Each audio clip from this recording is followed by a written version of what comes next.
ladies and gentlemen, we're back. Episode 12 of the Scottish Falcons. So rise up, charge up them pipes, and let's get into some football. Before we get into anything, as always, we are the Scottish Falcons. So first of all, I'm your boy Will the Thrill Waddle, coming at you out a not so sunny Clyde Bank all the way to Atlanta. Bringing this thing international for you all. But before we get into anything, as I say, I'm going to introduce the lady and the gentleman up above me here. But first off, the first lady of AFN herself, she's coming at you with an extra special appearance tonight. So we're going international yet again. Miss Maggie, how are you? I'm good. I was like, I got some availability. It's been a minute since I made my debut on here. So I just wanted to come in, and because it's football. We have football come Friday. So, I'm excited. I am too excited. Can you make sure there's nothing running? Yeah. I'm running like fucking shit. Yeah, football's amazing. I can't wait. We're literally a couple of days away from a Falcons game. Mm-hmm. Issue is it's going to be completely vanilla in all the plays that they make, Maggie. I think people need to understand that, but it's football nonetheless. So I think we got a wee taste of it with the last game, the game last week, the Hall of Fame game. So yeah, looking forward to it. I am too. I think he was fussing at somebody in the background. He'll be back. We're gonna keep it moving. Yeah. But yeah, I'm excited about, even if it's just the rookies that's going to be playing. We'll get to see some people play. I mean, I'm just ready for football altogether, and I'm just happy that they're just being cautious. I know a lot of people's like, why are we not starting some of the people up front? But it's like they're calculating their steps, because we expect to have a long run in all these games, 17 games. So we got to be careful. Yeah, I mean, you can see it from both sides, Maggie. I mean, you want to see the starters, but when you look, I think we've seen enough from Michael Penix Jr. He played the last three games last year, so we've seen enough from that point of view. I think Kirk Cousins, the main issue with Kirk Cousins is if he goes out there and he gets injured, then you can't trade him. I think most teams understand what Kirk Cousins can give to them. I mean, seemingly in the training camp, he's been lighting it up, so he's been doing really well in training camp. So he's back, he's fully healed. So, but again, yeah, I see the Ferrari over not playing some starters, but I think from my point of view, you're not going to play Michael Penix Jr. There's no point. Bearing in mind that when you're playing a preseason game, you're up against guys that are literally fighting for their NFL career. So they get to the quarterback. They don't care if it's lower leg, whatever.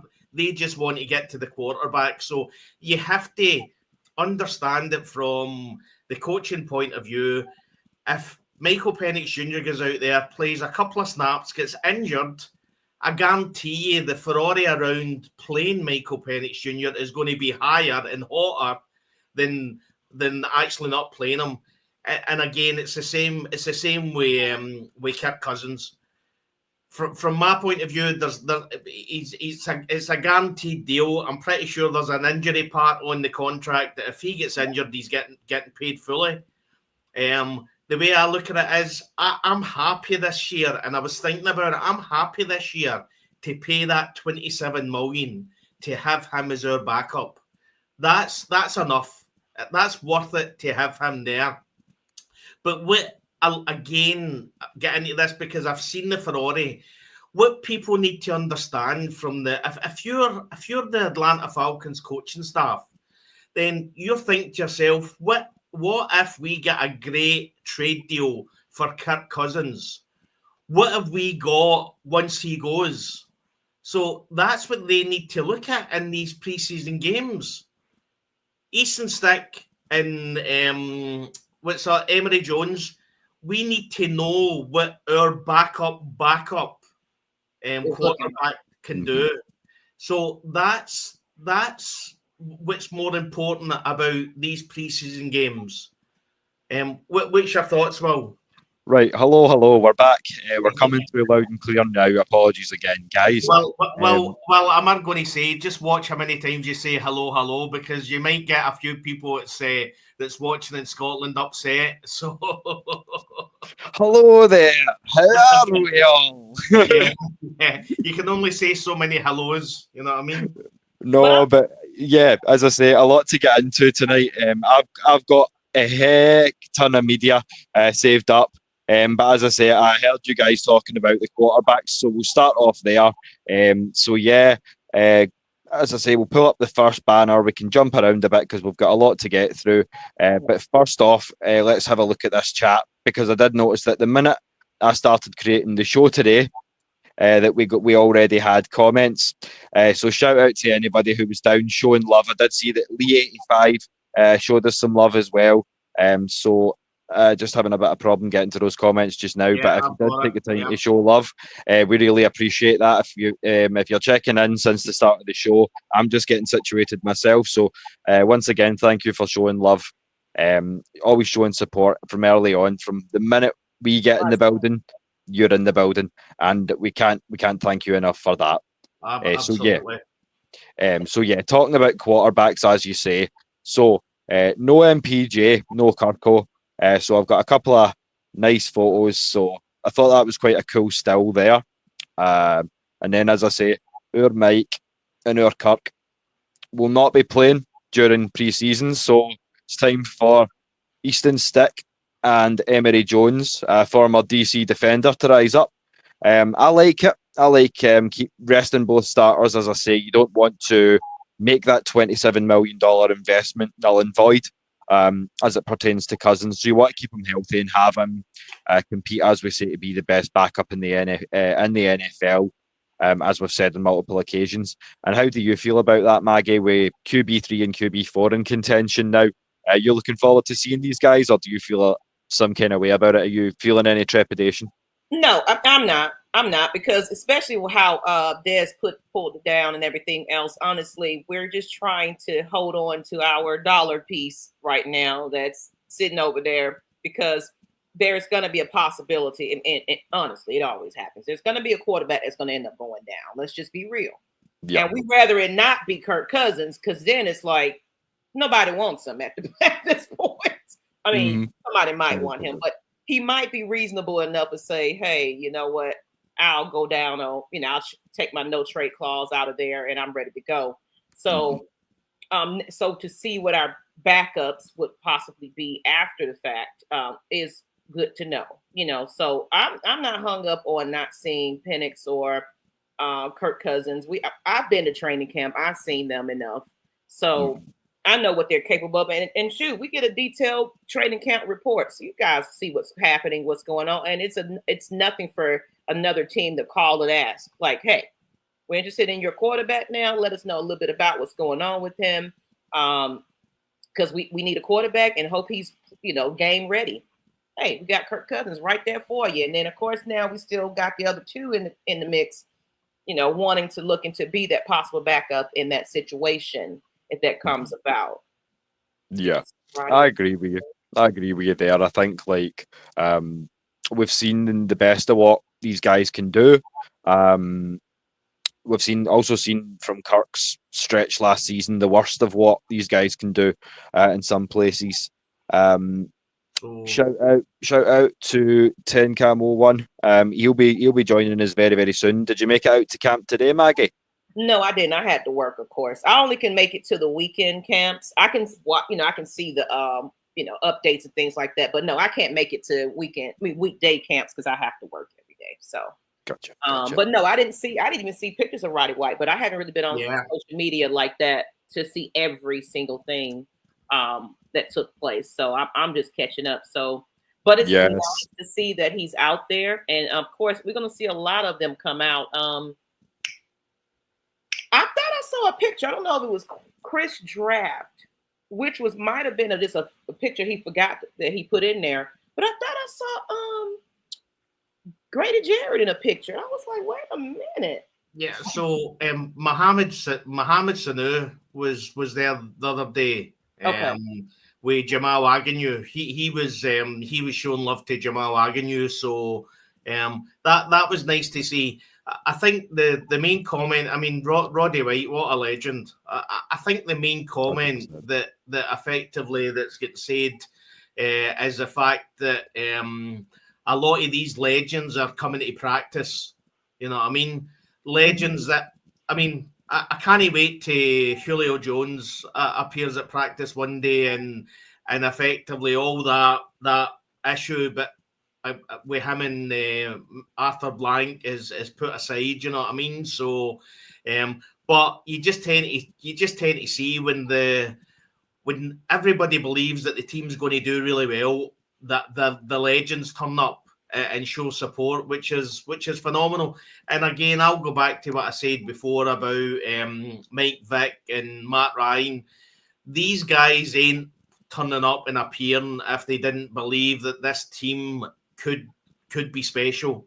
You know what I mean? You hear. I mean, I was watching a PFF thing today, and I mean, I think with the fan zone, we are up below or above 7.5, which is just ridiculous. So the betting is different in America where it is over here, but I think what people forget is we were 2 coin tosses away from 10-7 last year. Mm-hmm. You know what I mean? If we had won the coin tosses, we could have won the 2 games. 100%. You know what I mean? But again, it still seems to be that Tampa Bay is heavily favoured. All people are doing is they're looking at NFC South. They're seeing that the Tampa Bay Buccaneers have won it for the last 4 years, and they're heavily favoured. What they don't understand is we beat Tampa Bay Buccaneer twice last year when we played them. Mm-hmm. Do you know what I mean? So We did indeed. Again, the disrespect is still a wee bit out there, but I would say I'm starting to see the wind change a wee bit, guys, because I think people like Bijan coming out and saying Bijan coming out and saying that he effectively watched the defense and he can see the change in the defense and how it seems different and it's more intense. And I mean, I'll say it again, that this year this feels special. But what I would say is there's still fans out there that want to see Michael Penix Jr.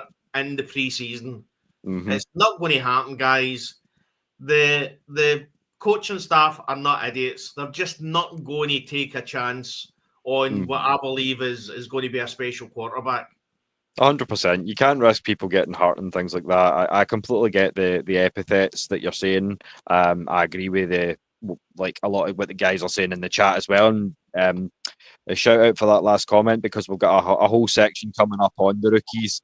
But before we get into the rookies and start talking about the Detroit game, a couple of bits of breaking news over the last couple of days as well. So the Falcons have extended starting right tackle Caleb McGarry. And for an absolute steal, 2 years, $30 million. So we have not only signed an absolute beast of a human being, but we have also signed one of the cornerstones, as I say, of this fantastic offensive line of ours. So you can't be mad at that. And there's a little bit of a caveat as well, which me and Des will get into later. Because of the money that we've freed up, but we won't spoil that too much at the moment. But guys, how do you feel? We'll start off with you, Des, and then we'll get to you, Maggie. It had to happen, surely, yeah. I mean, there's been so much suspicion around Caleb McGarry. I think the fact that he had a few seasons he struggled a few seasons when he get drafted. And then effectively when he hit his contract year, he started playing like a veteran. He was phenomenal. I don't think that's anything to do with the fact that he was just playing for his contract. I just think the whole game slowed down for him. He bulked up. He was better for all the last few seasons that he'd played. And I got to say, since then, the last few seasons, he has been phenomenal. And as you say, on an average 15 million a year for one of the best O-line in the NFL. At the end of the day, if you look at any of the top coaches, the one thing they say that they need to do around he's not a rookie, but a quite a newish quarterback is have a great and consistent O-line and have a great and consistent running game. And we're able to give them, or we're able to give Michael Penix Jr. both of them. But for $15 million a year, absolutely fantastic. 100%. We want to watch. You know what I mean? And shout out to Jerome down in the chat, showing love again. As I say, another one that's always showing love from the UK. We love it. So shout out. Keep them coming. As I say, comments, questions, we love to hear it. But yeah, while we're on the subject of Caleb McGarry, as I say, a bastion for this offensive line, protecting we're new QB's blind side, and for 15 million a year, you can't argue with that value, can you, Maggie? No, and I was going to just kind of add to that. It just shows that he's not on a money hungry grab. He's just here because he wants to be a part of this team, and he. Some players, they get, like you said, he kind of had some challenges in the beginning and everything else. And he found, and honestly, I also agree. I don't think it was just my contract is coming, I'm going to get right. It was more of he just needed to get it together. And so to me, it just says that he's just dedicated to the team and wanted to make the most of, he knew how much of an impact he is here. And some people are comfortable where they are. It's like, why would I want to go anywhere else or anything? I mean, I'm fine right here. This system works for me. It's best for me. So I'm going to just take what we negotiate, and I'm perfectly happy like that. I'm sure he considered the way his life, way he lives and things like that. And he probably said, this is comfortable for me. This is how I'm okay with this. My family is taken care of. I'm in a place where I'm happy to be with the coaches and everything else, so I take it as just saying, you know what, I'm dedicated to making sure we are the best. So, and it frees up some things. So, it's exciting when you see players do that. It means that they not only want to be here, but they also want to make sure that it frees up some things where we can make additional moves to better this team. Definitely. Yeah. Well, what I would like to say as well is that I think the one thing that players want more than money is a Super Bowl ring.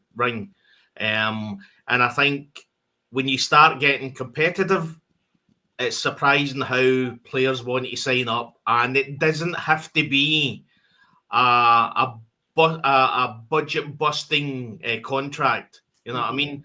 Caleb McGarry's probably looked at James Pierce. I mean, I actually tweeted out and said that Caleb McGarry played a couple of training practices with James Pierce and thought to himself, I ain't going another team against that man. I'm good. He hurts me enough knowing that we're brothers. I'm with you there. I'm good here. I'm good here. I don't care about the money. I'm good here. So yeah, it's great for the Falcons. And while we're talking about like impact players, another thing that I've been hearing around training camp is that wide receiver one Drake London has impressed, and the word that we seen was shined in first indoor practice. So my thoughts are going to be pay them. And again, we go into this media that I've pulled up because I've got 3 standout examples of why this man deserves to be paid. So there is one coming up right now, if it will pull up.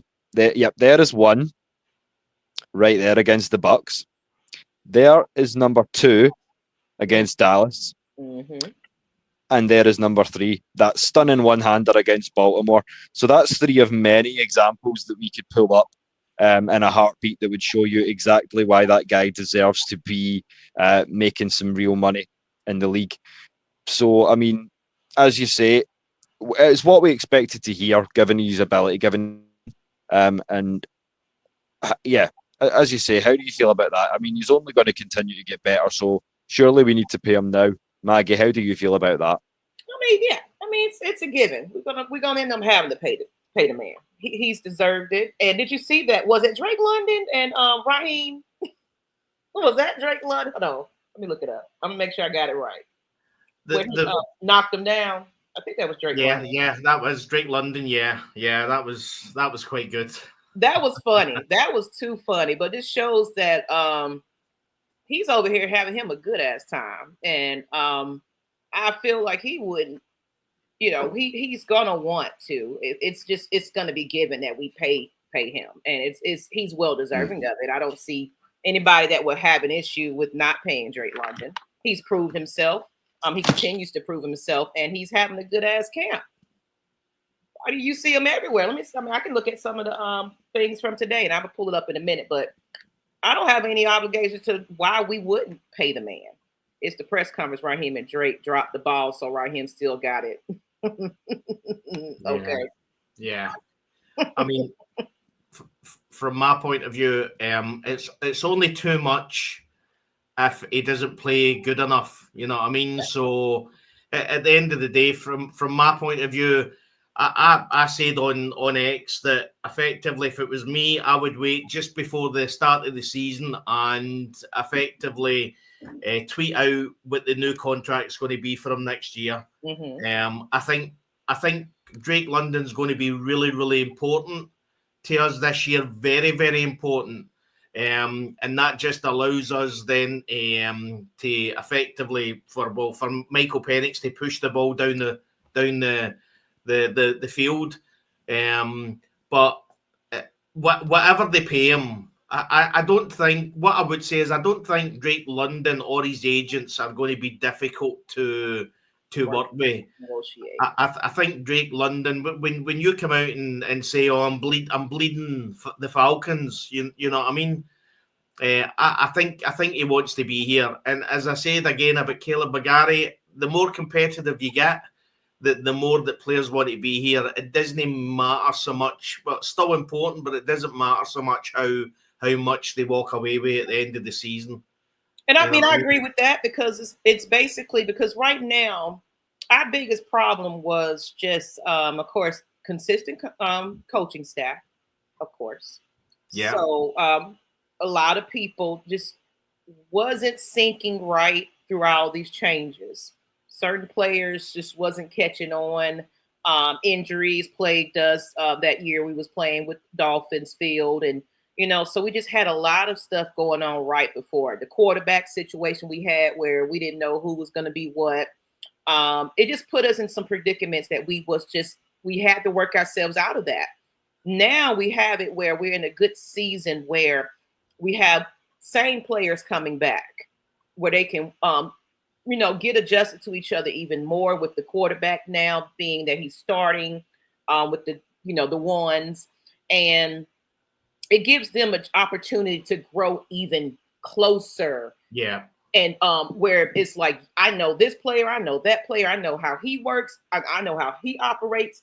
Now even the coaching staff knows where to place these players. Like, okay, this is his strength, this is his weakness, because I've been dealing with him long enough to know where to put these people and and everything. Like the blind side, since he's a left-handed quarterback, you're gonna make sure those little small intricate details are taken care of on the field, but it's players that you're familiar with. So it's like, I already know what to expect when we run in these plays, who's going to get it, who's not, it makes it better as the years goes along, where they're, getting familiar with everything. And that's what you want, to the point it becomes second nature for them. It's like, shit, we're good at what we do now. We're competitive. We're great. And it makes makes for a better team. Yeah, and again, you see how electric the Penix and London were for the 3 games last year. we've now we're in a position now where they've got a full pre-season. And I mean, from what I see in training camp, they're throwing. Drake London is getting a lot of balls through at him from Penix. You know what I mean? So they can only get better and better. It's probably the reason why we need such a healthy and dominant Kyle Pitts as well, because effectively people understand if you're a defensive coordinator and you've watched the last 3 games last year and you watched Penix in London and how they were so electric, the first thing you're going to do is you're going to double team Drake London. And if you double team Drake London, then you need to have somebody important, either Darnell Mooney or Kyle Pitts or Ray McLeod. You need to have another outage. And again, Michael Penix Jr. has showed in the last 3 games, in the last 3 games that he played, that he's prepared to go to his 4th read to get a ball off. And you know, something interesting, I just, of course, I sent you guys in the chat, but it breaks down a lot of what happened in training camp. So just ironically, when you just talked about London getting the ball, even today, Penix receivers, London received 9 of those. And of course, he was the top of that list. And of course, we had Pitts for 4. We had Casey Washington for 2, Ray McLeod for 2, and then Bijan for 1. So London's that guy. London is that guy. So you pay the man. Yeah, absolutely. But again, I think as we'll go on later on, the timing. I think it's the timing. I think you're not wanting to do this the end of the season. You want to do this at a point when it's going to make an impact, Maggie. Yeah. And I believe that if you literally come out with a tweet that everything is agreed for the next 4 years or from next season for the next 4 years or whatever, with Drake London, that's then just going to boost the morale in the offense and the defense. And again, it's something that we can then push on from. So I always believe that it's going to happen. We know it's going to happen. It comes down to the timing, when you're going to divulge when that contract's been signed, because it will be signed. There's nobody in Flowery Branch that doesn't want Drake London here. He's important. If Kyle Pitts hopefully has not a breakout season, but has starts to really dominate at the tight end position, then it's going to show you that effectively you've got the 2 big receivers, because Kyle Pitts isn't a tight end, he's a wide receiver, you know what I mean? So you're then starting to, and when you look at it as well, you look at how young the team is. That's what I think people forget. You look at, Kyle Pitts, I think, is only 25. You know what I mean? I think Drake London's only 24. Am I right? Are you right? You know what? I can't. Let me see. Oh, that's okay. And I see. What's his name is? It's gonna be a minute before he gets back on. He's having some difficulties, but that's okay. How old is Cal? Yeah, 24. 24. It's 24. Okay. Yeah, he's only effectively turned 24. So when you look at that, and I think Bijan's only, I think, 24 as well. You know what I mean? These are players that we've had for 3-4 seasons. You know what I mean? You then look at Tyler Shocker at the Aints, and he's 26. I mean, our offense is younger than their rookie quarterback. You know what I mean? So, yeah, I agree. Yeah, Dwayne, Falcons ranked 31st, 20. But I feel that they did address that in free agency as well as the draft a bit, to where we'll see some improvement. I can say 15 at best, as far as our defense. That's where I'm predicting it to be. And I see that we got Cam pulling up here. Let me go ahead and get him on. You ready, Cam? Okay, let's go. Let's go. I mean, All right. And we're gonna ask the same question about Drake. So we was just last going into Drake London, and then we're gonna talk about the next topic. But just paying the man because he's just clearly just showing out in training camp. How would you feel about if we wanted to go ahead and negotiate something with him? Would you be okay with that? The sooner the better, honestly. Like you see how it works out in the market once somebody else gets paid. The price just keeps going up, and Drake London's worth every dollar. Absolutely. You're right, because after a while, you see all these other players that get those paychecks. Not saying that Drake. Well, I mean, the Bengals, they just had to sign 2 very good wide receivers, and yeah, I'm not sure really around the league if there's any like players whose contracts are coming up where it's going to make that jump up even more, but. Yeah. But I agree with you. Just go ahead and and then that's the reason why I feel like some of these players are kind of just like, you know what, I'm comfortable with the contract that you give me, the rate, because I know in the end we have to sign other people, re-sign other people and negotiate some things here. So that this me helping the team make sure we have some cap to make sure we can do that and sign the people that needs to be re-sign the people that needs to be there. But this comment about the defense is what I wanted to go back into. Then we'll get into the next topic. How do yes, that was that. But do you feel that we did address the defense a little bit this season? Yeah, no, we addressed it. 2 first-round picks up front. We got that Billy Bowman and Xavier Watts in the back. Watts, he's being compared to Jesse Bates quite a bit. Been said that he's like very mature. He already comes off like a veteran, just I don't know. I mean, we'll see when it comes together like on the field, but yeah, no, they've added the pieces. Leonard Floyd compared to James Pierce, his style of play and body type. So they're being very consistent with the pieces they've added to and the players that they already do have. So it seems like they actually got a plan. They're not just throwing stuff at the wall, seeing what sticks. But absolutely, I agree. I think everything that they chose was for what was best for this team. So, this is the first draft that I think a lot of people felt very satisfied with who they selected, and plus the undrafted and the free agency as well. I think they did a hell of a good job.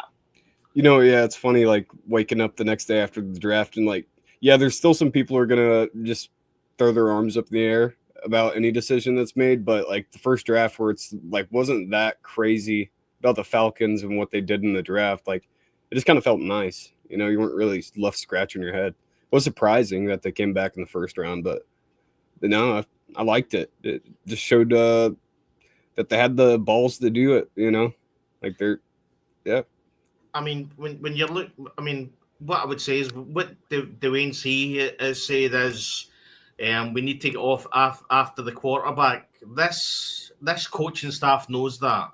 They've got Jesse Bates. They then went out and they brought in Billy Bowman Jr. They brought in Xavier Watts, and unsigned free agent was Kobe Bryant.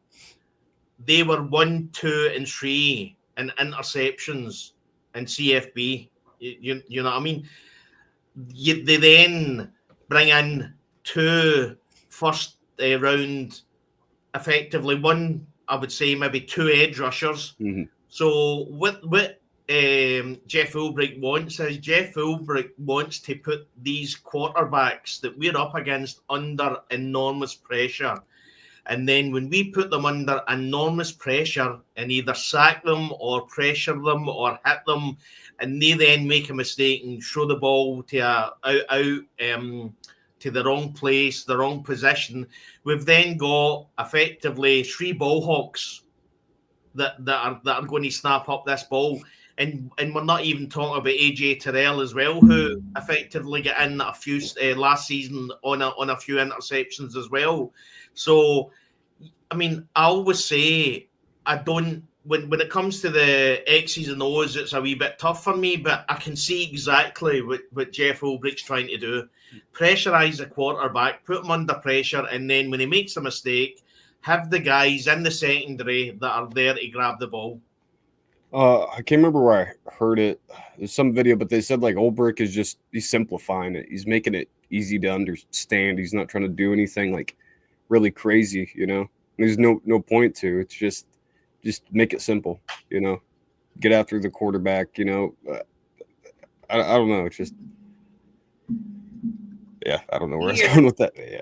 I could say here, based on just kind of what I've been seeing from training camp and everything else, as far as just, of course, when it's the offense going against the defense, you know, the defense is having our quarterbacks drop some passes and things like that. You know, even though you want him to make it each and every time, but it also shows that pressure that they're starting to pressure our offense, and that means, of course, they get the experience of having that now. Great. You know, great to have that in practice, but it also says a lot about the defense as well, to where practice is becoming, you know, really competitive, where everybody on all sides have to really step it up. Like they were saying right here. Let me get to it. Okay. Edge Leonard Floyd made a great play on quarterback Kirk Cousins, his first drop back of his scrimmage this Wednesday. Cousins tried to float the ball over Floyd to the tight end in Teagan, but Floyd read it, jumped in, and intercepted that pass. He then ran it back for a pick six. So, you know, of course, it's Kirk Cousins, but it is good that I'm trying to find the one where Michael Penix missed his. They don't have that one highlighted too much, but just seeing that in the notes here, you know, just gives me some positive about what's going on with our defense. And we got edge, we got pass rush. Yeah, you know, that sounds amazing to me. And again, Maggie, I know you said that. I mean, it's only Kirk Cousins, but effectively, Kirk Cousins is probably one of the, if not the best backup quarterbacks. Mm-hmm. So effectively, when Michael Penix Jr. is going against the seconds and the seconds in the offense are going against the firsts, it's effectively Kirk Cousins that's thrown against the first defense. So they're getting. We've all been there where you effectively see this in preseason and you think to yourself, either the defense that we're putting out in practice is really, really good, or the quarterback that we've got in as a backup is maybe just not very good. You know what I mean? We can't say that. Whatever you say about Kirk Cousins is he's a good quarterback. And that allows the defense to effectively train and work against a good pocket passer. And again, from what you're hearing in training camp, there's been obviously the pads are on, but there's been a few times that you hear that it would have been a sack. He would have been sacked. James Pierce would have sacked him. I think Rororo would have sacked him as well. So they're getting pressure, and they're getting pressure on a good pocket passer. So that's something to be happy about. Oh yeah, and don't mind me. I'm technically still working, you guys. So if you see me kind of start typing and doing stuff, I'm listening, but I'm here. And I was seeing what's his comment here. It says Falcons haven't had a double-digit sacker since Spike Beasley. Much, yeah. So yeah. Listen, Dwayne. I've already went on a rant with this. The fact that we had Vic Beasley and the slander around Vic Beasley is ridiculous. I mean, effectively, he was the last season he had with the Falcons. He had 8 sacks. 8 sacks. We would kill to have a guy do that Absolutely. right now. and we released him. We effectively let him walk out the door the next season. We didn't re-sign him, and he had 8 sacks. how many players have we had with 8 sacks since 2019? 0. We could even what was it last season or year before that? We could even get 8. I forgot how many sacks we damn had. Yeah. I think last season, it's been in like the 30s or like low 40s, like for the past few years, like, which is insane. There's players who have more sacks than the Falcons do in the past like 5. The Super Bowl year, Vic Beasley had 15 sacks, and I had somebody on Twitter saying, but he fell into most of them. Well, I don't care. You have to be in the right place to get a sack. Yeah. So you don't know. You go to any of these pass rushers or any of these edges in training camp, when they get a sack and say to them, "Oh, you fell into that one," they're going to knock you out. They're going to laugh you out the building. Nobody falls into sacks. You have to be in the right position, put enough pressure on it, and effectively be there and do the right thing. You know what I mean? Nobody falls into 15 sacks. So I always say, I think the football gods were looking down on us and watched what we done to Vic Beasley after 8 sacks. How we literally just tossed him aside. It was ridiculous. And then 2020 arrives and the defense is woeful. You know what I mean? So at the end of the day, I've said 1,000 times, the Atlanta Falcons would be one of the best teams in the NFL, but they keep on making just silly, daft, wee mistakes all the time. And the thing is, we don't even need like an elite defense to be a good team. This is like something Scott Kennedy always says, like, if we could just have mid, that'd be amazing. Like the offense is so great. Yeah, no, that's all we do is just need a mid defense with our offense. And overall, it's going to be an amazing team.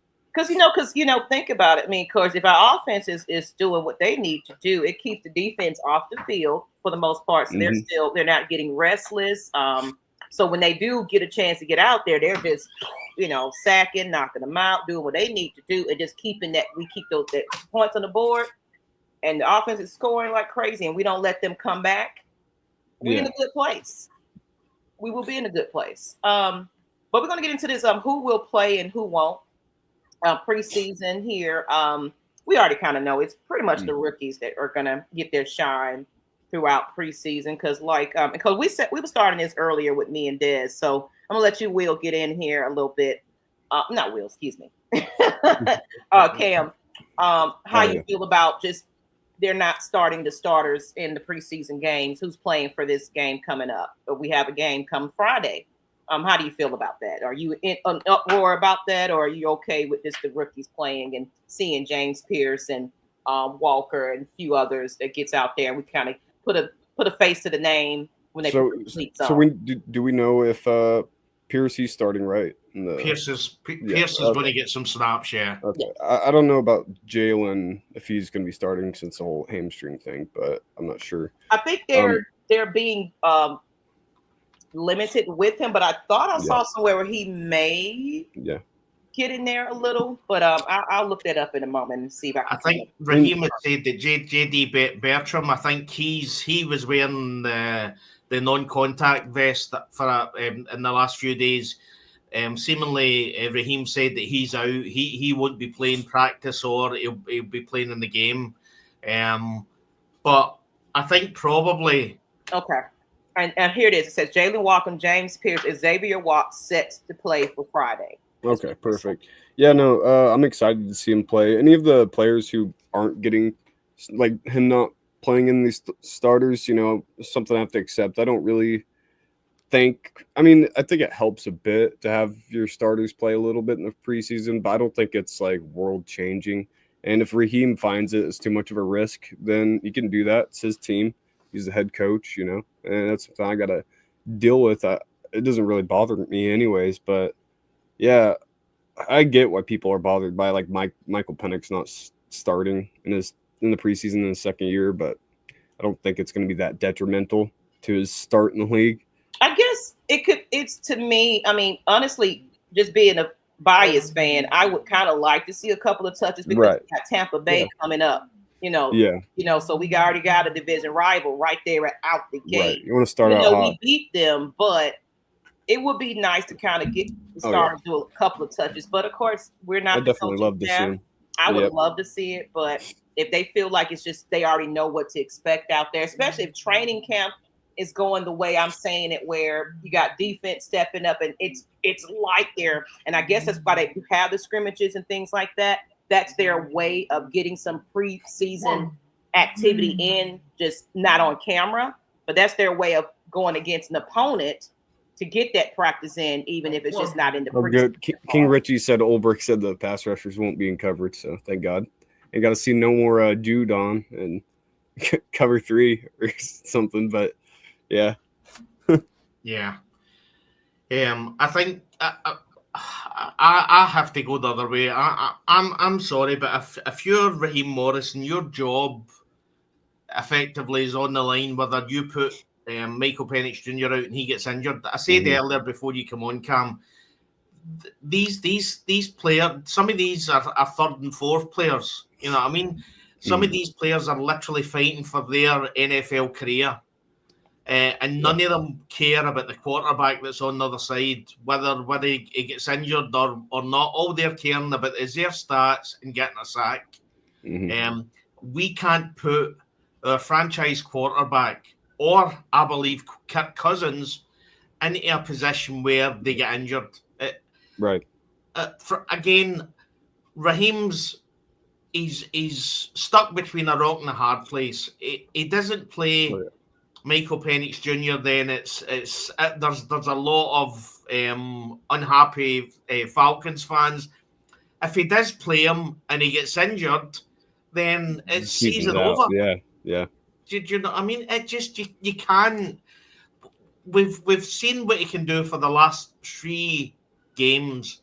I've said before, if you're a defensive coordinator, you're studying the games over and over and over to work out what kind of player this quarterback is. You then don't want to. I mean, to be honest, even in preseason, it's so vanilla. The actual calls are so vanilla that effectively you don't get to see anything special anyway. You know what I mean? So I honestly believe Raheem isn't going to put his job on the line for a preseason game. I honestly believe. I mean, when I look back in the last few seasons, it just wasn't as important as what I think this season is. There's so many undrafted free agents that were really, really sought after, like the Nick Nashes and the Kobe Bryants. That should be the news.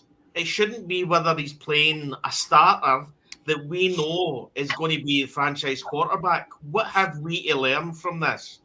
There's nothing. There's nothing to learn with Michael Penix Jr. playing in a preseason game. But there's a lot to learn. If we then trade Kirk Cousins, we then need to know what we've got behind the guys. You know what I mean? Easton Stick, is he any good? Emory Jones, is he any good? Because if Kirk Cousins goes, Easton Stick is our backup quarterback, and Emory Jones is effectively the practice squad quarterback. So we need to know what these players have got. The other thing as well that people need to understand as well is in training, most of the first and the second snaps are going to the quarterback, the main quarterback, and the backup quarterback. So effectively, this allows the other quarterbacks to get some game time. And also, and I'm going to say this too, it's a possibility that because we, of course, got one less preseason game and then it extended our season, it's like, you know what? We got a longer stretch of game to play here. So it's, you got to think about it. It can be exhausting, that many amount of games and, one less preseason. Now, maybe if we would have had one more, possibly we might have seen a little adjustment like that. But then again, I don't know. But it could be a factor that, well, we have less of a preseason game here with one more added to the schedule. We'll just figure it out as the season goes along and have these scrimmages when we play these other opponents, in practice. That's our way of having that extra, like I said, preseason game. And again, the other thing to look at as well is our bye week is week 5. And you want to get to the point where we hit the playoff and half our team's gassed out because you decided to play them in a couple of preseason games. You know what I mean? Right. What are we to learn from Drake London playing in a preseason game? Yeah, it's not even going to be the same playbook that they're going to be using in the regular season. As I said, Cam, it's going to be vanilla. It's going to be the most boring plays that you're ever going to see from Zach Robinson. So there's no. Listen, I see it from everybody's side, but there's no benefit, absolutely no benefit for playing these players. There's no There's only a downside, and the downside is they get injured. Yep. That is it. So I can understand that the fans getting really, really upset that they're not playing the starters. And yeah, I'm pretty sure the season, the tickets to actually go to the preseason is probably quite a bit of money. But again, it's to see some of these players that could make a difference. The Kobe Bryants, the Nick Nashes, you know what I mean? The Billy Bowmans, the Xavier Watts, I'd pay the ticket price just to see James Pierce Jr. in his first game. You know what I mean? If that man hasn't got flags flying everywhere, in the first or second snap, then I'll be surprised, because that man just loves creating trouble, and that's great for us. And this Cameron person in here. Hello. Oh, yeah. I see you're a troll here, and I think you need to be a little bit more concerned about what the hell is happening with your team at this point. Throwing stones from a glass house. Oh my gosh! Like I don't even know what to expect from you guys. Normally, I kind of have an idea, but I feel like you guys are kind of going to be the bottom of the barrel. So you got a lot of talk back there in the basement, but it's okay. It's okay. Oh man. But we ain't gonna give him too much shine. He just he want him and the Patriots fans. They want to be relevant in these chats. But I want to get into this preseason depth chart. Let's go ahead and pull it up. Of course, it's an obvious depth chart here, but hope you guys can see that. But and I'm gonna pull it up on my end because I'm blind. Well, I can make my screen bigger. Hold on, I'm blind as that. Yeah. Oh, that's better for me. Okay. So, of course, we got the wide receiver. Of course, Drake London, Hodge. Reserves is David Seals, Chris Blair, Quincy Skinner. No surprise there. Of course, Jake Matthews. Basically, it's the typical depth chart that I was expecting for the most part going into the preseason and everything else. Not surprising there. Our starters are where they need to be. Like we were just talking about the rookies, kind of, wanting up in and then wanting to take that. It's fun to see what these rookies going to do. The preseason is going to show that. Joshua Gray, he's that UDFA person we got, right? Yeah. Yeah. Did he come in as a center? I think he was like guard or something, or tackle. Yeah. When he first came in, but I'm not sure. I'm not sure. Let me see. I think from my point of view that, again, I think Mad Mike said this in one of your shows. The thing that's concerning is the offensive. Okay. Yeah, the offensive line outside the starters is. You've got Elijah Wilkinson, you've got Storm Norton, but I think Storm Norton's been injured. I think he's injured just now.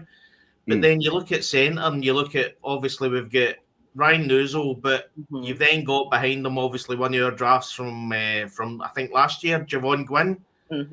but from what I'm hearing, that he's not been really lighting it up over in training camp, which again is a wee bit concerning. So if we lose any of the O line through injury, I don't think there's a lot of depth there to bring in.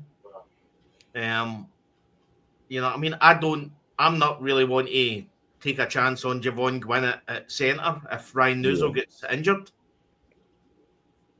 You know, but things can turn around quick because like Nuzzel, I would have told you I wasn't really sure as him as a starter 2 years ago, and he's really put it together. Like I'm really impressed with Nuzzel and how like I don't know, like it just kind of seems like overnight. Like I was kind of a little worried once Dahlman left, but over the past few months and just like what everybody said about him, even like Rook saying he's like stump like and all that stuff, like I feel great about him. And once I look back on it, like, yeah, he started for most of the seasons in the past 2 years. So there's no reason for me to not trust him. So hopefully this room will continue at growing good offensive linemen, especially our offensive line coach.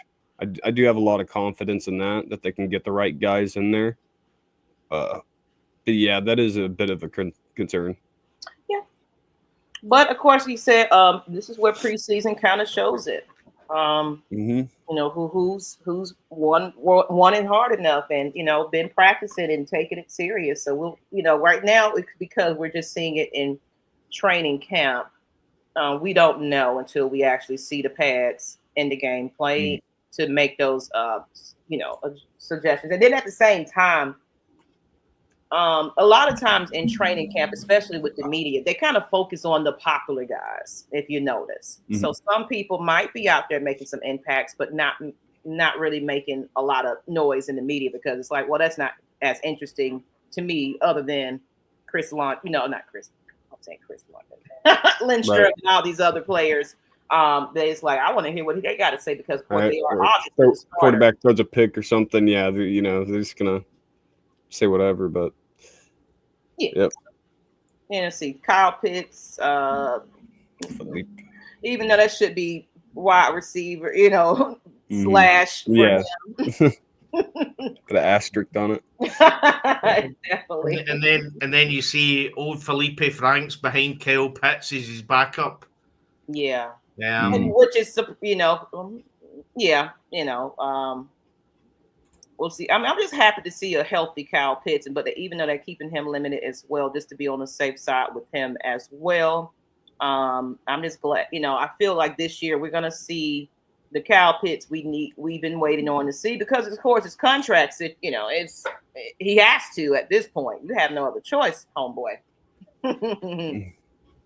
Bijan, we got to pronounce his name correctly. Bijan Robinson. You know what's funny? Like that just got brought up again, like it's a new thing. But people were talking about that when he first got drafted. Like I remember that being like a thing, and then everyone's like, "Oh, we've been saying his name wrong the whole time." Now I'm like, he told you guys like 2 years ago. Like I don't know. Just because it's just natural to say Bijan, right? Yeah. But I don't even think he cares, anyways. He's like, "Call me whatever."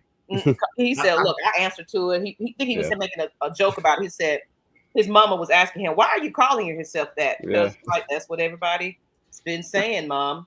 That's kind of like how I have a sister. Her name is Marshall. But it looks like Marshall because my mom I don't know what's going on with her when she had my sister, but they call her Marshall, and sometimes she just go with that. It's like but it's Marshall. Yeah. And then sometimes my mom don't even say Marshall. She'll say Michelle. Like, Mom, which one did you want? did you want it to be Marshall, Michelle? And she gets so irritated with that. Mom, you're pronouncing my name even wrong. Maybe she was doped up on something. And then she was like, yeah, that's what we're going to put there, Marshall. And she realized it should have been Michelle. But that's just an inside story. Maybe the epidural just kicked in and she was someone else. You know what I mean? Kind of sounds French, Marshall. Yeah, but it's spelled Marshall, and that's people call it Marshall. Yeah. So it's like okay. So and sometimes they think if she's a guy because of that. So she's like, no, I'm a lady here. But Michael Penix, Kirk Cousins, and then we're gonna see Easton and Emery in preseason Friday. So you guys get to know them a little bit and see how good they are in case Kirk Cousins makes his grand exit, because he's over here, trying to look great because somebody's gonna make that call soon. Darnell Mooney, Casey Washington. I mean, Casey Washington's been getting some hype in training camp that he's been doing so well. So the fact that you see him, I mean, I know obviously the DJ Chark came in late, but the fact that he's above DJ Chark is, I'm pretty sure he'll be happy with that. Just today alone, it was Pennett's receivers, of course, was London 9, Pitts 4, Casey Washington 2, Ray McLeod. So he's amongst those names that you hear a lot. And DJ Clark, something here for him. It said he with Cousins, he got one today. So you can see. So it makes sense the way this depth chart is pulled together. I'm just trying to find where Drake London is. Oh, there he is. So he's at the top. Yeah, he was at the top. Yeah. We had went past that because it was like that's an obvious, that's a given. Yeah. Leonard Floyd, James Pierce Jr. We get to see him in preseason. So that's going to be exciting to have. This is something I said in I don't think we're going to see Onyemata out there. They're probably going to give him some rest. They probably will. I mean, guys, I need to ask a question. I mean, so $8.5 million cap saving if we release David Onyemata. Nah, it's not worth it. I mean, to be honest, again, I've not seen. I've watched training camp, but I've not seen his name getting mentioned much at all. When you were there, Maggie, did you see much Onyemata? No. He kind of moves. He's a pretty quiet guy. Like you never really hear from that much. I feel like in the past few years he's been here. And that's true. That is true. I'm just looking at the notes from the day. No, I don't really see him on here. Let's see. And we don't really have a lot of like big guys up front. We need what we got left. Billy Bowman. And again, you've got obviously. I'll say what I was going to say. I said this in one of the other shows that having. I think there was it was the Madden ratings, and it had James Pierce Jr. above some of the other edges that had been in the game for like 4 or 5 years. And I always think that's funny. So the fact that Leonard Floyd, who's been in the NFL for I think 8 or 9 years, the fact that he's ahead of James Pierce Jr. that makes sense to me, to be honest. Same with Arnold Ebiketie as well. Again, having Jalen Walker behind him.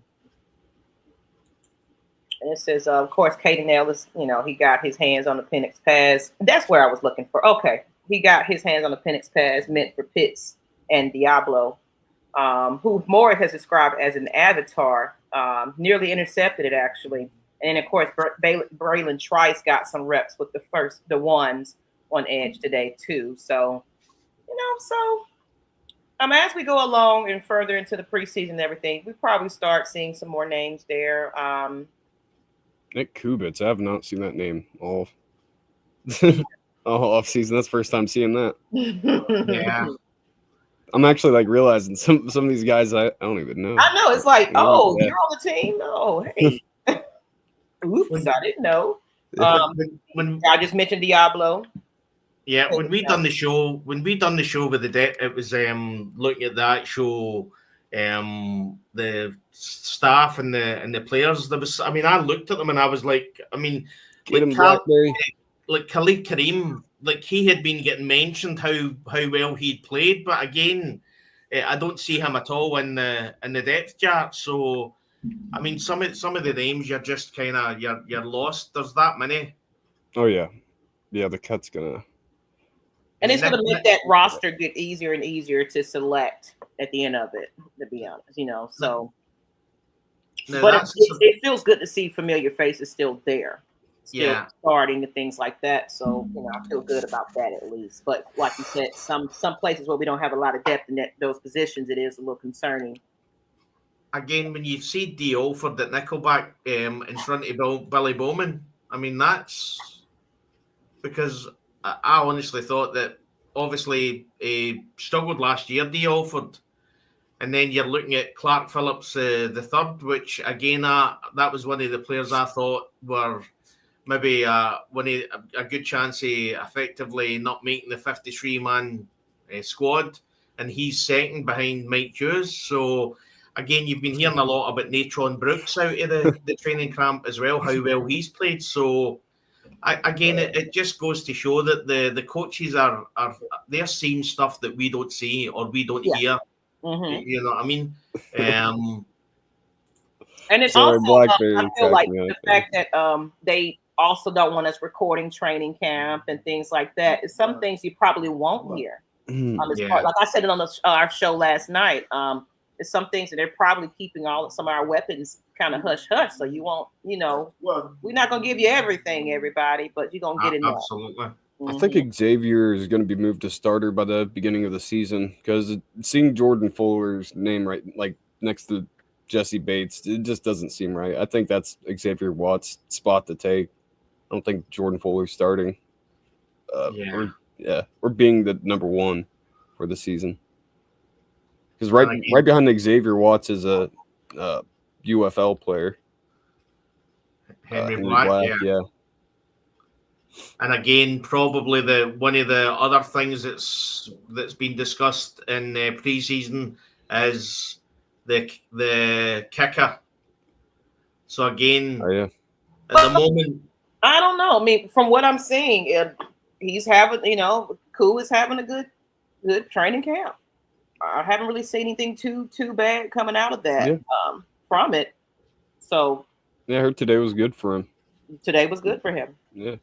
Lenny Krieg, I finally got to hear him talk. I haven't really seen him up until they did I think it was yesterday's interviews. Or is today's? I don't know. But seems like a nice guy. His accent, it's pretty noticeable. So, but no, he seems like he's listening to. He's just, seeing how the game works and all that and getting a feel for it. I think he said he started playing football around COVID or whatever from like a cousin or something. But yeah. And with Koo, it was just, it was kind of like the Kirk Cousins situation. He was injured. And I think that's why they didn't make too much of a fuss of it because we're going to let him sit down, rest it, chill. They really wasn't panicking anything. They brought Lenny Legg in to be on the safe side and everything else. But they really wasn't saying a lot about it because I felt they was like, I think we're in a good place with him. He just needs to, come back better and healthier. And that would make the difference. So for him to have a good training camp, that's good to hear. That's good to know. But also that Lenny is also having a good training camp too, though. It's good as well. Yeah. I think he just needs some pressure, really. Like he's that clutch kicker under pressure. He does. That's when he starts doing good. That's how his career started from Chargers. Well, kind of almost ended, but then got started back up with the Falcons. But, you're right. Because, he was having his inconsistency when he was leaving. That's why. And then, that was the concerns. Like, well, is he going to come over here and be that way? But that pressure and everything that was on. And the guy who took his job, Cameron Dicker, for the Chargers, he said that Koo is the most swaggiest kicker in the league or something like that. I've seen an interview. Yeah. I mean, you can't forget the couple of seasons ago, the helmet toss in the air. Oh, yeah. Can't remember who it was against. He just kicked a game-winning field goal, and he literally just tossed it in the air. It was phenomenal. Absolutely phenomenal. But I mean, he's just Koo is a great player. Like he also just brings that everyone's chanting Koo while the kick's about to go and everything. Like he's just a really good player for the fans too. Like no one wants to see him go. But yeah. And again, everybody thinks they're booing him. When I was at the game at Wembley. in Uh-huh. 2023. When Koo come on, all the Atlanta Falcons fans started shouting Koo. Yeah. And people were saying, why are you booing him? And we were like, no, his name's Koo. Mhm. We're literally shouting his name. So that was good. So he's a fan favorite as well, like you said. You know, every time we see Cool, of course, when he's healthy and he's consistent, it's like we know we're gonna get that extra point, or we're gonna, you know, we know we're gonna get that in. So it's like, come on, Cool. That I mean, there was Tampa. For a few, I mean, for 3 or 4 seasons, he was one of the best in the league. I mean, yeah, he was the highest percentage in NFL history. He was making the Pro Bowl. Mm-hmm. And again, a lot of your thoughts last year was it injury or was he just falling off? I remember watching a video and it showed him he had changed his stance a bit, Cam. Yeah. I don't know if you've seen it. You could actually see that he wasn't. He wasn't as far back. He was more front on. And I'm assuming that must have been down to just the way he was feeling, his leg, the pain he was in, kind of thing. So again, that's onto the coaching staff. But I mean, the guy that we brought up after him, Patterson. I mean, he was a terrible kicker. I mean, just a woeful kicker. I wish it was more simple with kickers. Here's a little point right here with Lee. Y'all want to put it into the conversation. Looked at our schedule and it's similar to 98. Yeah. Ooh.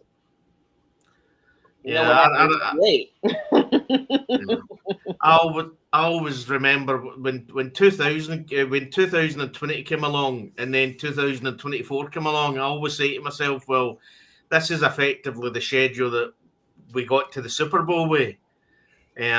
It didn't work for us last year, unfortunately. You know what I mean? So, but yeah, I mean, we have to play whoever they put in front of us. Mm-hmm.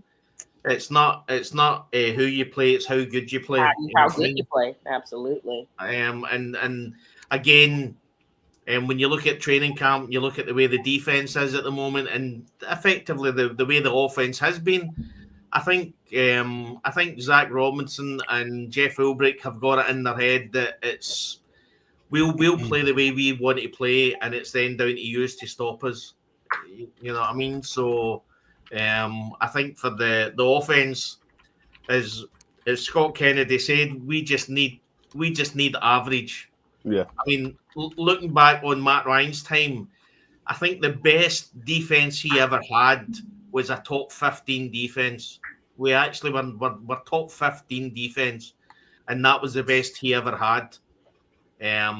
We need to be in a position where we can actually give Michael Penix Jr. a top 15 defense, even if it's 15th. Then the way this offense is going to be and the amount of points this offense, I think, are going to score, that'll work for us. Mm-hmm. And speaking of defense, just some key points that Will did put in here right here. But we're unleashing the beast. James Pierce will play, as well as Jalen actually feels ahead of the game doing current limitations at practice. He's ready to go. So, and I guess it kind of leads to the question: who is the X factor on the Falcons defense in 2025? If you guys want to kind of ponder on that a little bit. And fans in the chat, if you're in here, share this out, and you can drop some ideas in there too about that as far as the defense. So that's me. I'm a defensive girl, so I'm excited to really see how this comes together. That's where I'm at. I mean, I'm just excited just to see. I don't believe that we're going to be at the bottom. Yeah, so it's hard to pick your poison on who's going to be the X factor on the team, because like the obvious answer is like Pierce or Jalen. They're up front, they're going after the quarterback, they're going to be getting that pressure that we need, that we've been needing for years. But I don't know. I'm going to choose Xavier Watts. I don't know. I really like how he's been very mature as a rookie and everything. I think I don't know. I think it's crazy that he even fell to where he was. Like him being like the leading in picks in college football and going that far down. I don't know how he didn't get picked up. Sometimes it's politics and, what you just never know what happens.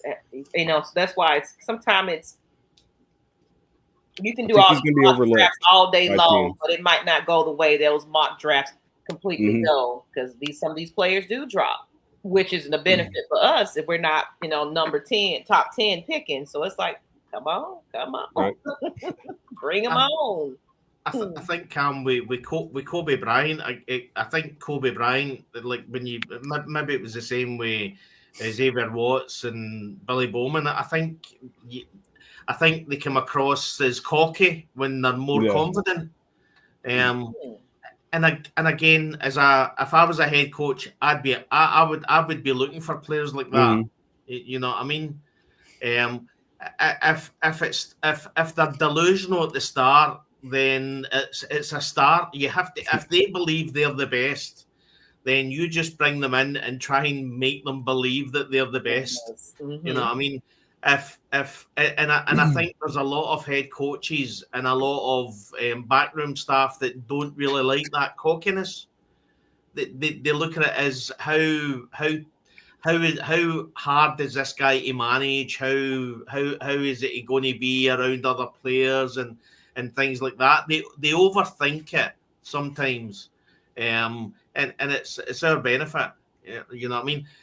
From my point of view, and on the defense, I mean, I'm taking the low hanging fruit. I'm going for James Pierce Jr. I'm he's one of them, yes. And the cockiness, I feel like the veterans at least kind of was like, you know what? We had a little conversation with him and we're good here. Just to show that, hey, you pushing up and you showing out like this, but like Coach said, it's like, long as it doesn't ruin practice and things like that. Or get us penalties or anything in the game. That's when it's going to start. Dumb mistakes and, and make these penalties and just do stupid stuff just to be that cocky, and you're not proving yourself.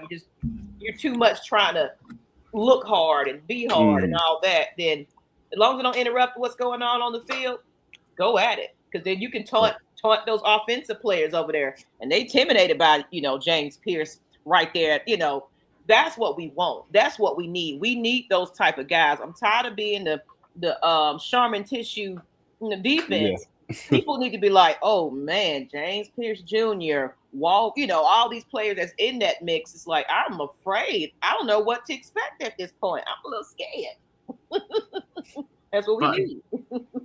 But again, that's why I want to see James Pierce Jr. in the preseason. Yeah. Let him be him. I don't want a coaching staff that effectively, because they apparently here or there, that they try and pull him back. This guy's special. I really, really honestly believe we've got a possible defensive rookie of the year in this guy. But I don't want him to be in a position where he's constantly thinking about what he is doing just in case he upsets the coaching staff. If he gets a penalty here or there, so be it. Let him be him. He will learn over time. He's still a rookie. And you know yourself, Maggie, a lot of rookies that we've drafted and we've allowed them to have the benefit of the doubt. I don't want to be in a position where he doesn't, literally everything that he showed in training camp, that he doesn't show that on the field in important games because our coaching staff have effectively pulled him back and told him, don't do this, don't do that. And that's what I'm saying. That's why I felt like Raheem, he was just like, they kept trying to focus on that. But it's like, no, we're good over here, Just it's all about discipline and knowing when to use it and not. But he's definitely not saying he needs to calm down. I think this, none of the players, anybody is saying, yeah, he needs to. We don't want him to unleash that. No, preseason is the point where we allow him to eat a little bit and get out there and actually be part of this pro football, because it's the transition from college to now. It's like, okay, let's get you out there and let's see what you all are really about now, because that's preseason, that's training camp.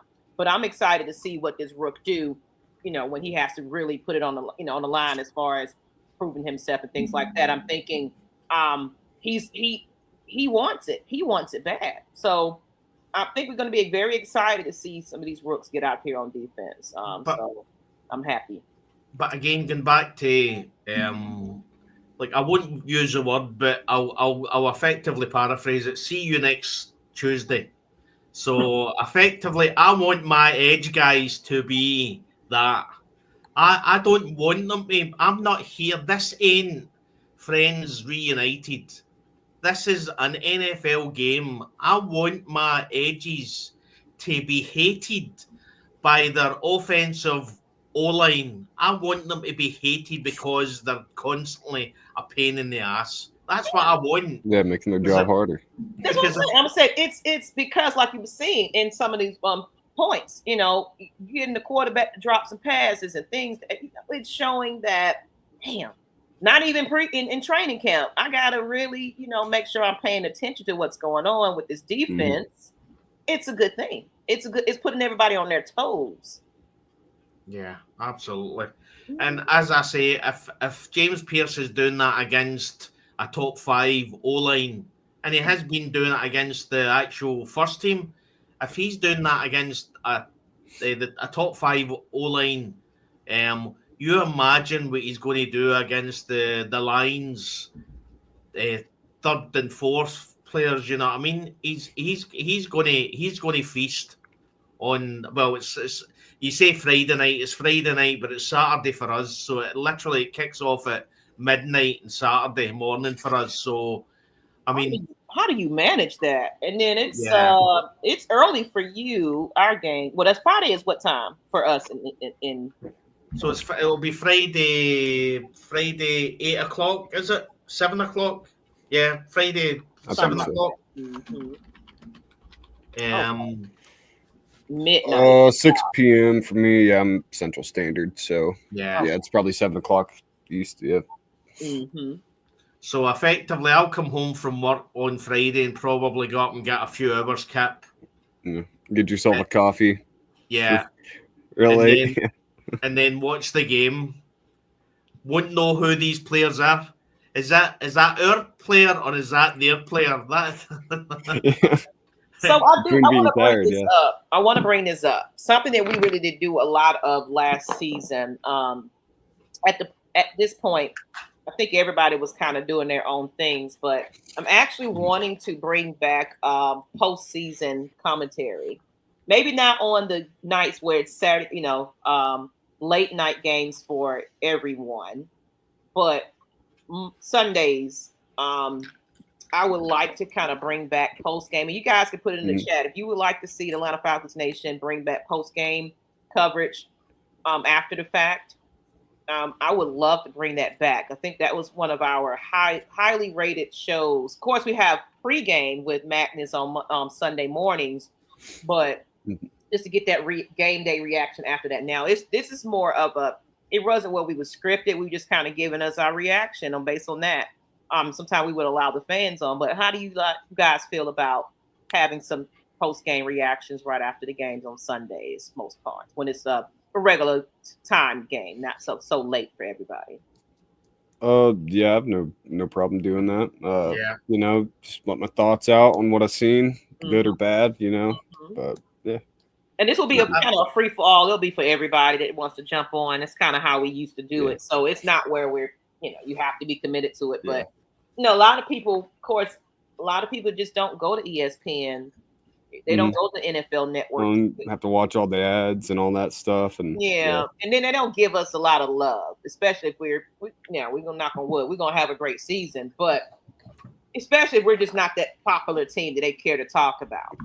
So they're looking for something like that. I know other content creators does it as well. I mean, what I would say is be prepared to show how. I mean, I'll show you how passionate I'm because I mean, never have men on a park made a difference to my life so much. It's unbelievable because, I mean, when a normal game's on at 6 o'clock, it starts on Sunday and over here.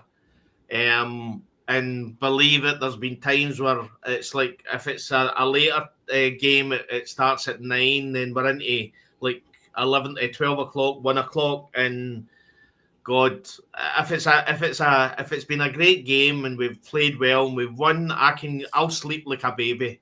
Mm-hmm.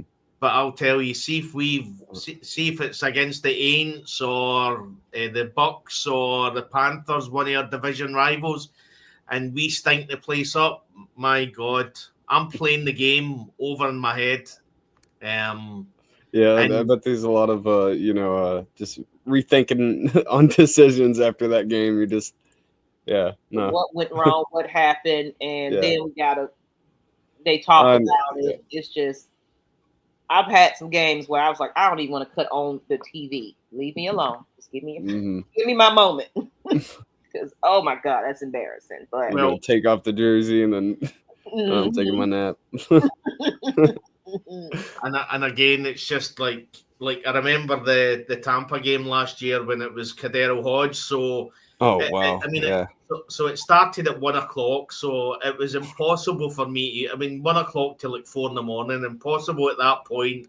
Work commitments for me to watch it. So the benefit of being in the UK is that you never go into a working environment and they're talking about what happened. Gotcha. So you can escape it for the most part, unless one person know you a Falcons fan, they might want to taunt you. Yeah, nobody's talking about what happened in America between 1 o'clock and 4 o'clock in the morning. So effectively, we're depressing our thoughts at one. You know? Yeah. So you can get through the day without effectively anybody telling you the score. You stay off Twitter, X, and you just you just wing it. And I remember my son last year, he was doing night shift and he actually watched the game live.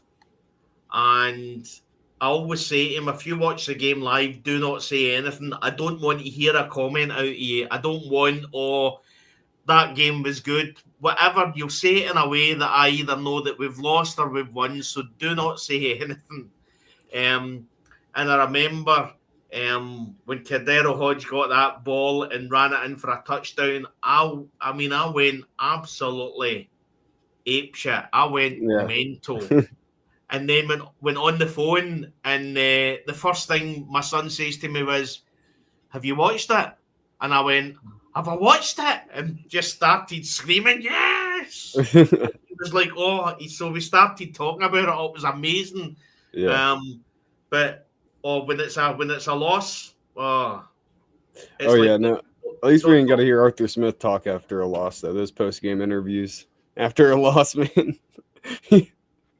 They did crack me up, though. I hated his sarcasm, and it's just, he annoyed me. I wanted to see him go. Thanks for the O-line, though. I can at least appreciate that from him. But again, it wasn't really Arthur Smith that built that O-line. Yeah, no, not really. Yeah, it was Ledbetter. Not Ledbetter. Dimitrov started it, and then Terry Fontenot finished it. You know what I mean? Mm-hmm. And again, that's somebody that's going to that'll be looking for a contract soon. Bergeron, I think Bergeron's been a fantastic draft signing for us. Absolutely fantastic. Yeah. You know what I mean? But we need to. It all happens on Friday. But I will say, if we lose on Friday, I'll still be depressed. You know what I mean? And just based on the draft depth chart, this is what Will wanted to kind of cover here as well. Just the undrafted free agents. Who would add much? Who would contribute much in the preseason, if any? As far as that, I think from my point of view, it's Kobe Bryant, Nick Nash, probably the most important ones. Again, you heard about Khalid Kareem had been playing really well, so he's currently, I think, fourth on the offensive linebacker. So again, outside linebacker. So, but I think from my point of view, it's going to be either Nick Nash or Kobe Bryant. Again, I didn't watch much of. I think Kobe Bryant came from Kentucky. Was that right? No, he came from Kansas. Kansas. KU. Yeah. So again, I didn't watch many Kansas games, so I didn't know a lot about him. And again, Nick Nash. Where did Nick Nash come from? It was some California school. San Jose. I think it was San Jose. He was like the something for most receptions or something. 3-time. Let me look it up. Yeah, San Jose State Spartans. We got an error about Facebook. I don't know if they're seeing us on Facebook anymore. I do see that. I don't know what's going on with that, but that's okay. We're here on YouTube for the most part anyway. Again, it's quite strange because the other time that I went to America, I actually stayed in San Jose. Yeah. So effectively, that if I had stayed there, that was my local team kind of thing. So, Billet, I can't pronounce his name right. Billet Nikoff Award finalist. Was one of the 3 finalists for that award, along with Travis Hunter and Tatora McMillan. Okay. It's crazy that he went undrafted, and then those 2 guys went first round, and he was getting awarded the same stuff. It's just mainly because of school he went to, also San Jose. I guess they just don't really look at that but I don't know. Yeah, he's part of the named Mountain West Offensive Player of the Week. I'm not sure. Oh, Triple Crown. Yeah, college football Triple Crown, led the nation in 104 receptions, 1,382 receiving yards, and 16 touchdowns. And again, shout out to our coach, our scouts for finding this guy. You know what I mean? But again, in the preseason, I mean, not just undrafted free agents. I'm desperate to look at like the Braylon Trice and effectively DeMarco Hellams, because he was injured last year for a bit. Obviously, I don't think Leonard Floyd's going to play because obviously he's a veteran. But again, from the defense point of view, I honestly think he could be, if it's not James Pierce, I think he could be the first player in a long time to have double-digit sacks in Falcons. You know what I mean? So, as I said, Billy Bowman, I'm looking forward to seeing him, and Xavier Watts. I mean, there's quite a few, but again, there's going to be players that jump out that you've not even spoke about that you're going to watch and think, God, who's this guy? You know what I mean? I think so. I think it's going to be, fairly interesting to kind of start learning these names. Like we were saying, we was looking at that chart. Like I didn't even realize he was on there. Yeah. So, this is where we're going to start seeing a little bit of that. And then as far as Facebook, for some reason, it cut the stream off, so they're not seeing us live over there. So you see the numbers drop a little bit. That's why I don't see a warning on here and that. I don't know what happened, but we're still live on YouTube and everything else. So if you guys are still here, thank you guys for continuing to tune in. Make sure you subscribe to the channel. With that though, I think we don't want to overdo it today because of course we got another episode tomorrow. Right. That we can break down some things as well. Of course, we got practice and everything else going on. And the first scrimmage, I just saw some of the scrimmage notes here, so I'm going to kind of get into detail on that one. I'm going to share it to you guys. But overall, I think that we pretty much covered it for the day. Anything else that you guys wanted to bring up, or you think we're good right here? That should be it. Yeah, I'm just excited that at the end of this week there's a game. So all the dead zone and the nothing to talk about. And I mean, this is our 12th episode, so effectively we've went nearly 25 hours, probably more, because some of the shows went into 3 hours. So we've spoke for 25 hours without actually seeing a live game. So the fact that it's all just about to start. Next week we've got the play with the Titans, where the scrimmage kind of thing with the Titans. So again, that'll give us a lot to talk about. I think James Pearce is going to be probably a name that's going to be in the thick of things as well. But yeah, I'm just excited to for a game to be here. Yeah, because me right here, me and the Lady Birds, unless we have, it kind of extends past an hour and 30. I try not to burn myself out, especially when we're getting ready to have this, games coming in. It's going to be a lot to talk about. I try not to burn myself out. So I always cap it about an hour and 30. 3 hours, I guess, because it's just like, hey, we just getting out here talking. But me, unless it's a lot of activity and things like that, right now we're just still we're waiting on preseason. Yeah. Everyone's just ready for the football, really. Yeah. So then we'll have a lot more to talk about. So I feel like it's a good stopping point right here, especially if you come back on tomorrow. So on that note, we can go ahead and close this on out. Thank you. Shout out to the Falcons fan that's tuned in to us. If you didn't catch the beginning, rewatch it, reshare this. We do have some new additions coming to the team that you guys will meet probably later on in the season. We're still getting them together there.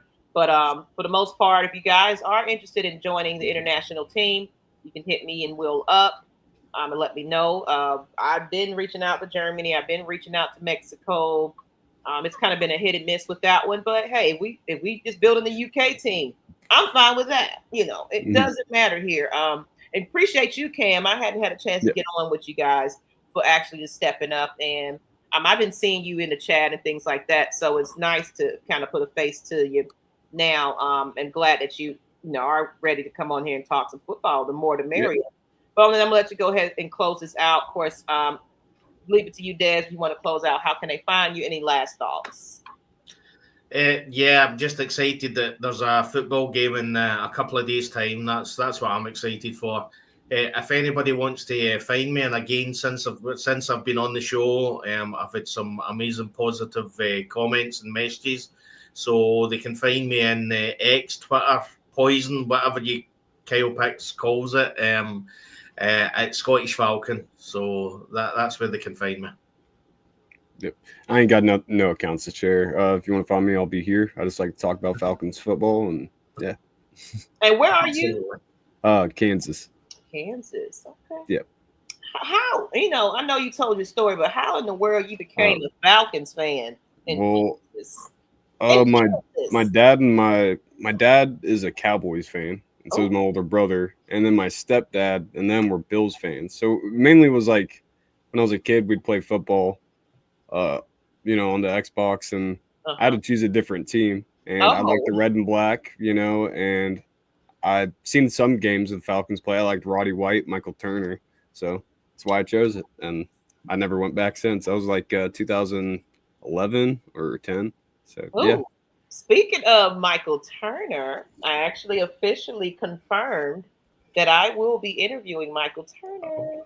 Sweet. Next week. I'm gonna have to watch that. Yeah. He is gonna be on the Lady Birds AFN because I seen him in training camp. I hit him up. Was it training camp? Yeah. Seen him in training camp.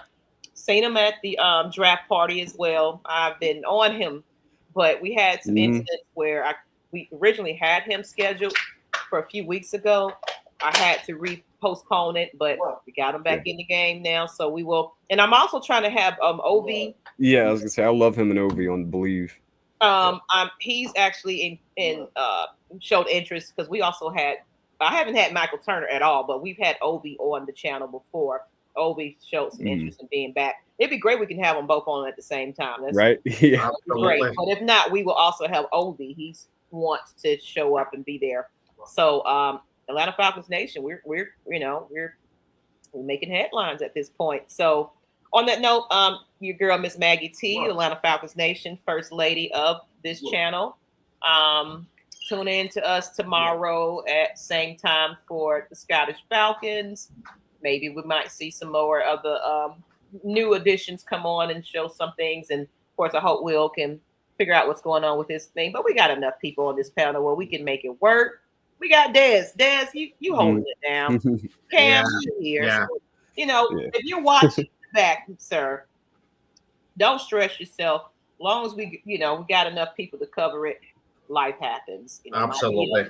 Might be an equipment upgrade that needs to happen. I had to do it because I was doing everything from my phone at some point. Then I finally was like, let me put the money down and go get my laptop fixed.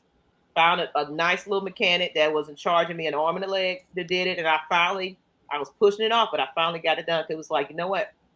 I got to be ready for this season because this is an exciting season for the Falcons. Absolutely. I can feel it all in the air tonight.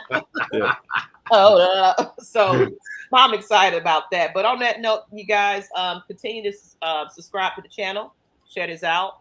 We do have our GoFundMe fund and our Cash App, Atlanta Falcons Nation, $$ in the front. If you want to continue to donate, we do have some educators on our crew that like Bree on the Lady Bird. She's a teacher. So she needs some things for the classroom. So those donations, those super chats, those proceeds definitely go back to our educators fund. So good night. Well, good evening for some people. It's good night for you. I'm getting ready to get off work actually and go ahead and have some dinner and everything. Yeah, I'm getting ready to go to my bed. Get in your bed. There you go. I said 3 hours. It's insane for you, Dez. Yeah. How in the world do you He's do? overachiever. All right. Well, good night, everybody. And see you guys. I think Ty Kale comes on later on this evening for us in the U.S. Around 9:30-ish p.m. So Eastern. So be on the lookout for that if he continues to go on. Good night. Good night, guys.